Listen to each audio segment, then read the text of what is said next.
What's going on, everyone? Welcome back to the channel. Thanks for tuning in. In today's video, I'm going to be showing you what you should actually pay for an AI cold email agency. Now, pricing in this space is all over the map. One agency will quote you $1,500 a month, but the next will quote you $15,000, but both claim to do the same thing. Now, neither founder walking in those sales calls has a frame or reference of what the work actually costs to do properly, so they default to picking the cheapest quote and hoping for the best. Now, this doc breaks down exactly what you are paying for, what each price tier gets you, and what a fair number looks like for a B2B AI cold email engagement in 2026. If you're new here, my name is Dominic Schwantes. I'm the founder of Workflows, a B2B AI lead generation agency. I run campaigns for clients every day, and I know exactly the infrastructure, labor, and data costs on the back end because I pay for all of it myself. Now, the numbers in this doc are the numbers that I see on my own invoices, no one else's, just a disclaimer.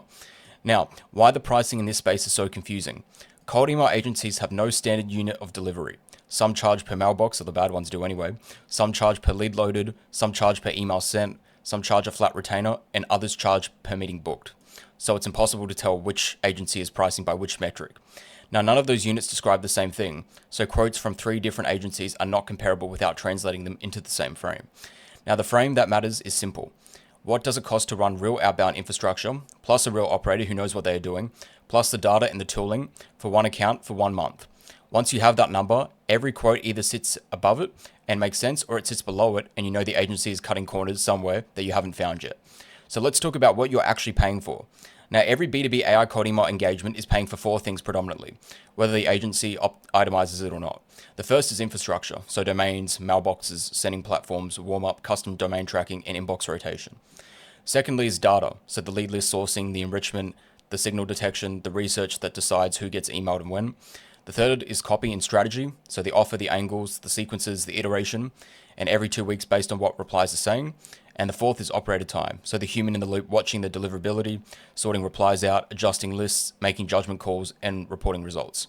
If the quote does not add up to cover all 4 of those buckets, the agency is not delivering all 4. So let's have a look at the infrastructure floor. So for a serious B2B campaign running around 15 sending domains and 50 mailboxes, the raw monthly infrastructure cost should look roughly like this. So mailboxes on Google Workspace or Outlook should be about $300 to $400 a month. On a sending platform like SmartLead or Instantly, it should be $100 to $400 depending on the tier that you have. For the data enrichment, it should be Clay, Apollo, and Signal tools, so about $300 to $800 per month. Particularly for Clay, will be the most expensive item on that list. Custom domain tracking, warm-up tools, and miscellaneous costs should be another $50 to $100. Now, you are at roughly $700 to $1,500 a month in hard tooling costs before a single human has even touched the account. Now, that's the floor. Any agency quoting you under that number is renting the infrastructure from somewhere with other clients or cutting somewhere that will show up as a deliverability problem in month 2 and beyond. Now, let's have a look at the first tier, which is about $1,000 to $2,000. At this price point, the agency can't afford to run a dedicated infrastructure for you, and they can't afford to put a real operator on your account. So what you're buying is a seat on a share platform, basically, a generic sequence template, and a list pulled out of Apollo on a Tuesday morning. Now, you'll get a dashboard. They always try to sell you these fancy dashboards that actually do nothing. Now, you'll get open rates, sure, but that's nothing. And you'll probably not get meetings that close. This tier is not always a scam. It's a volume play. They just spray and pray, basically. The agency makes it work by running dozens of clients off of the same setup and accepting that most will churn at month 3. If you are a solo founder testing outbound for the first time and you want the cheapest way to validate a channel, this tier can make sense. For anyone doing real B2B revenue though, it won't move the needle, and I wouldn't advise you to do that. Now, the second tier is $3,000 to $6,000. Now we start to get somewhere. Now, this is the floor for a real operated service. Dedicated infrastructure for your account, where a real operator or a small pod running your campaigns day to day, enough hours in the week to actually iterate on the copy, clean the list, and classify replies. Now, at the low end of this range, around $3,000 to $4,000 a month, the agency is profitable, but it's tight. Now, expect a smaller team, a founder still doing some of the work, and a more limited ICP definition.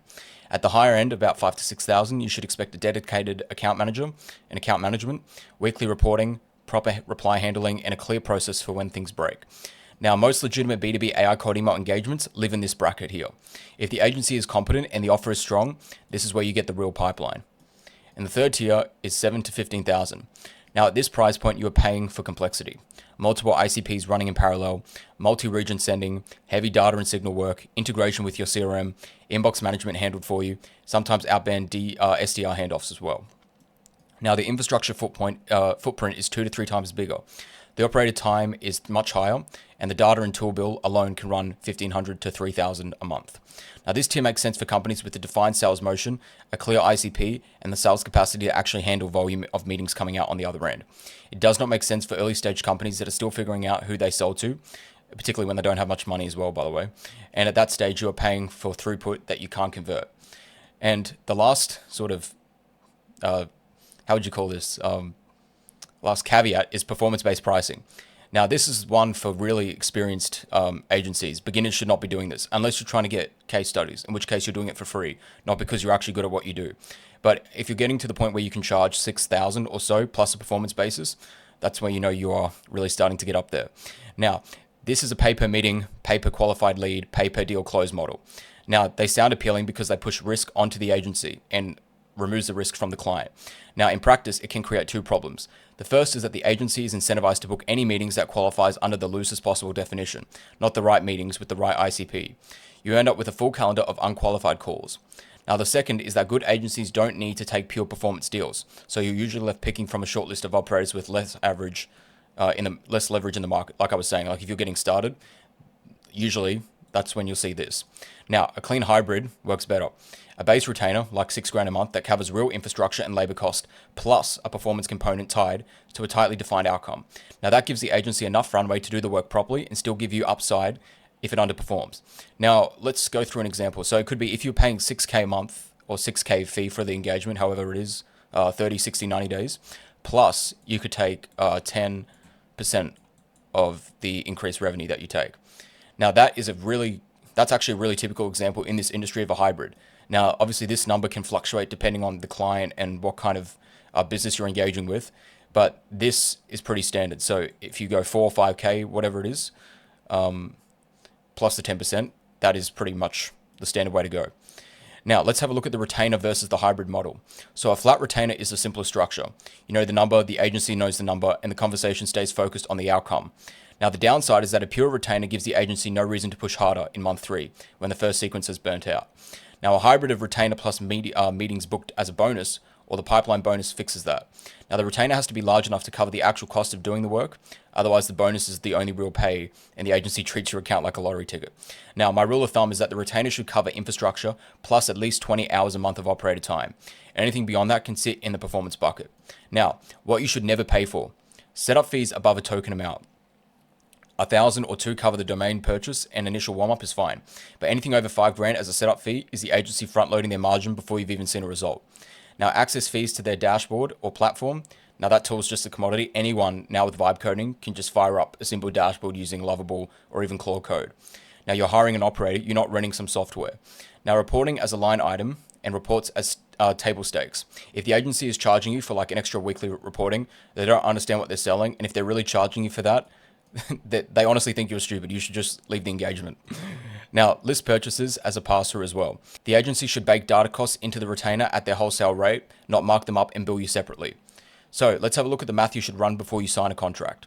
Take the monthly retainer and multiply it by 6. That's your commitment window because cold email doesn't produce clean results in under 90 days, obviously, because we need 2 weeks to warm up the inboxes, and then obviously it does take time for the campaigns to run and to see results. Now, take your average deal value, multiply your close rate on cold source meetings. That gives you the revenue per meeting booked. Then divide your 6-month commitment by the revenue per meeting, and then that is the number of meetings the agency has to book for the engagement to break even for you. Now, if that number is more than 3 to 4 meetings a month, you're in safe territory. If it is 10 or 15 meetings a month, you're betting on the agency being exceptional, not average.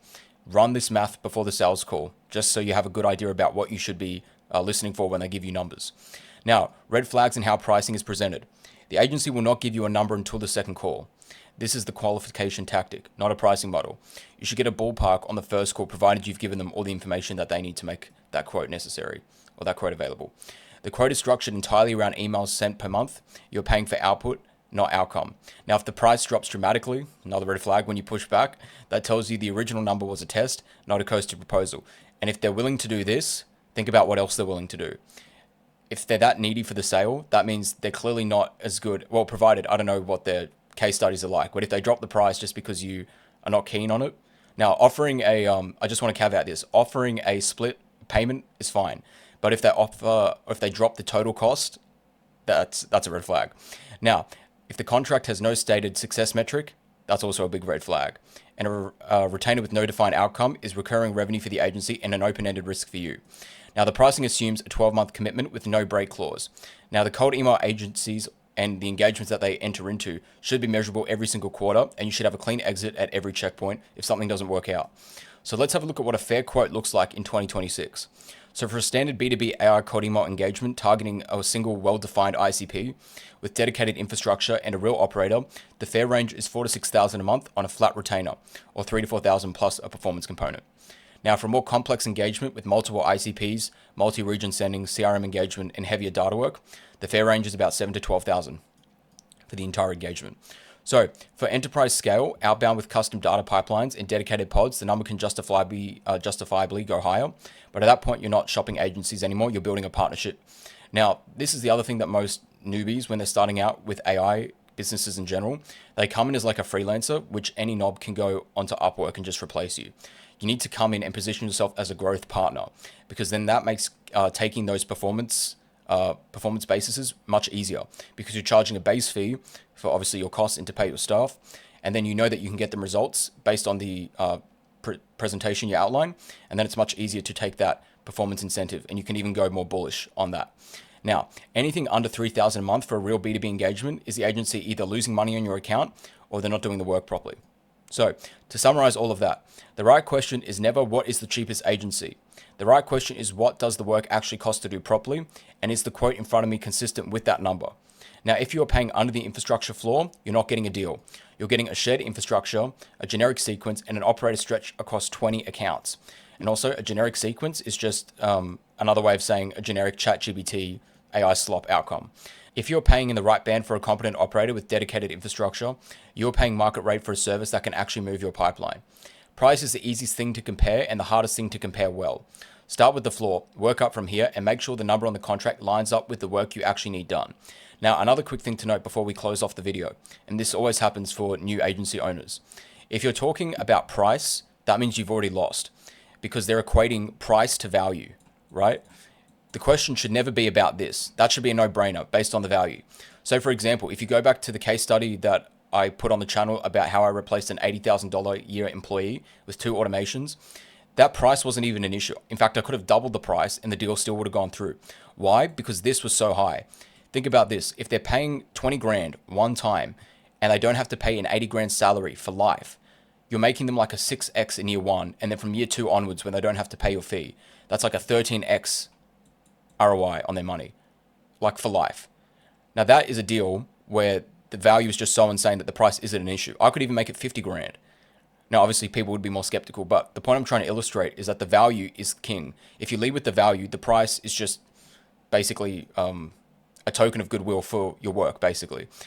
And I was going to say something else. Never mind. So if you're a business owner and you need more clients, that's what we do. We run Done For You cold email. Our campaigns are hitting 22% positive reply rates right now. If you want us to do the same for your business, the link to apply is in the description below. And make sure you subscribe so you don't miss any of the new videos we're pumping out daily on the channel. And I look forward to seeing you in tomorrow's video.